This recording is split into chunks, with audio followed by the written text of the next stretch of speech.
Now here's the thing with property investing. A lot of people, how they're playing it, they are focusing on A, for appreciation. Did you guys know that appreciation is not guaranteed? If I am to ask you right now, what makes a property to appreciate? Trust me, we all have answers in our heads that, no, if I do the kitchen nice, or if I paint this, it doesn't work that way. I know someone who's been holding on to an apartment in Midrand. It hasn't appreciated in the last 5 years. I know someone who's struggling to sell a property in Sentin. Now you are in this deal. Worst part, this is even good. You'd be happy to be in this deal. You are in this deal. You've been charged 15%, you're getting negative 3%, and you're focusing on appreciation, which is a dream. That's where a lot of people are finding themselves because they didn't specialize. Once I want to tap into property investing, I need to consult. Or what's happening there?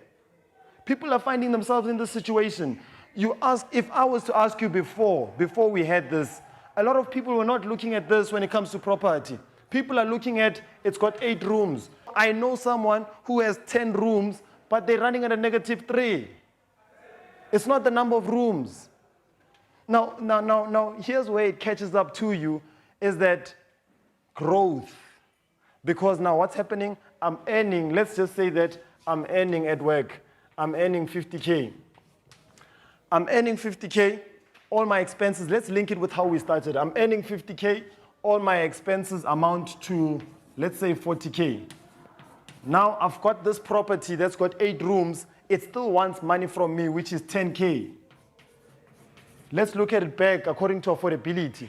What is affordability? Affordability is income minus expenses, how much you're left with. So before you own this property, you are left with 10,000. But now that you didn't understand what's happening in the property game, this 10,000, instead of it multiplying, it's chowing your pocket. So your expenses are meeting your income, and what you're left with there is 0. You get rejected for the next property. So you're holding on to a property of 8 rooms or 10 rooms. You don't have any affordability. What are they telling you? Hold on to it, because property investing is a long-term game. What is a long-term game? If we are saying property investing is a long-term game, what is a long-term game? I know it became real.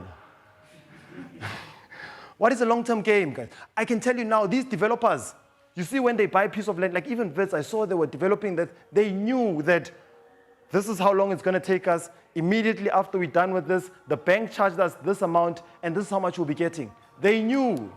So us, what happens is that I've got the paycheck, I've got the affordability, I just want to move into any deal.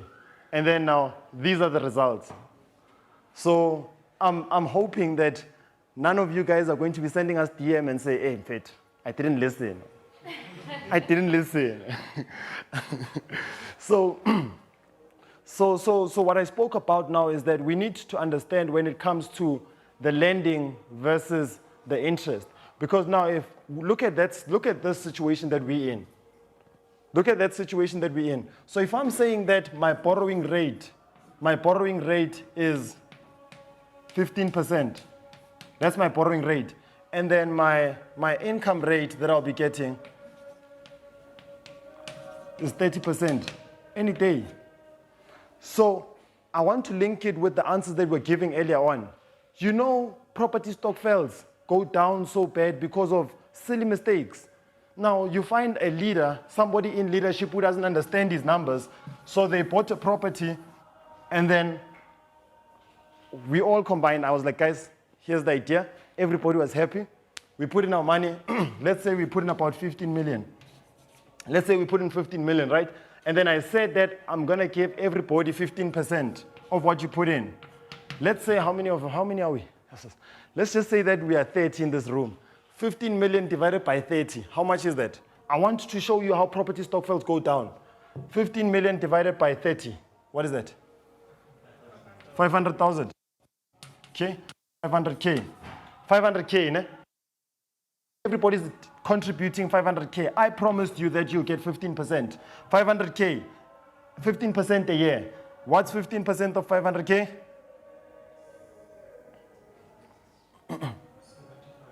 75. You sure?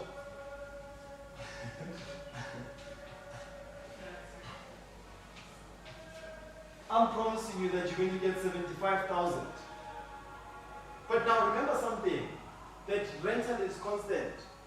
Now only to find out that we've acquired the property, we have the tenants, and now I can see I'm not going to be able to pay you 75,000.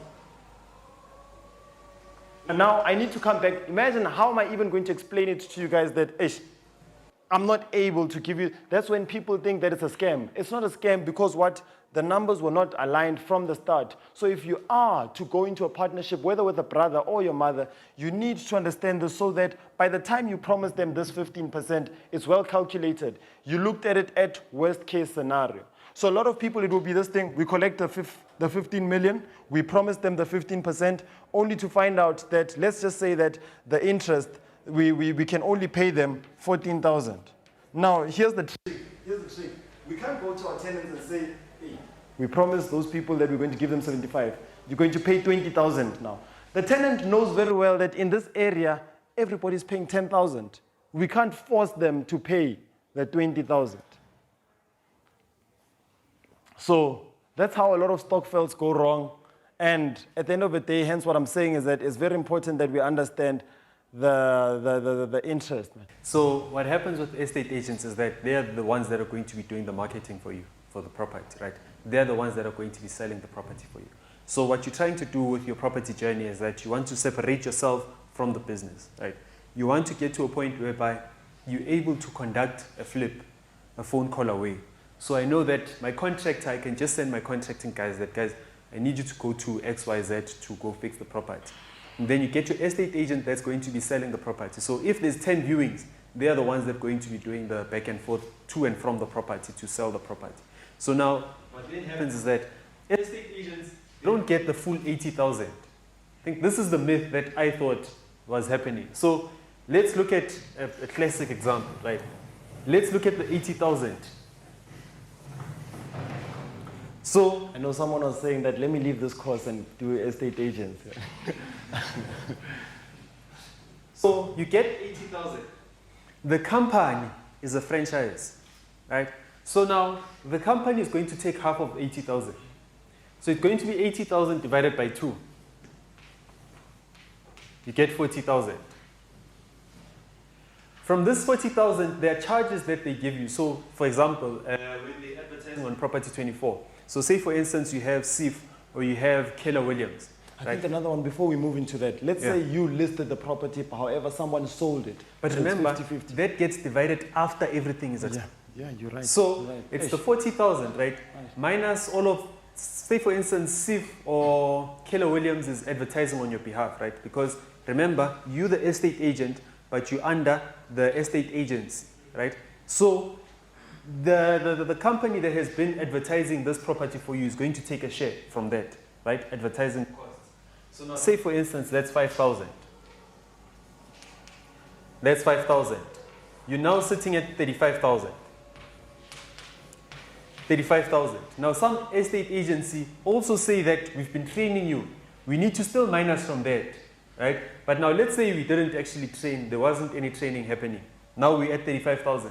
But now the problem was that Neo was the other estate agent that got me the buyer. So we were working on it. That gets divided by 2. So 35,000 divided by 2? It's what? 17,500. 17,500. Now the 17,500 comes to you. Now you look at from 80,000 to the 17,500. And now with new estate agents, what happens is that you didn't sell any properties for the past 5 months. Now after 5 months, you get 17,500.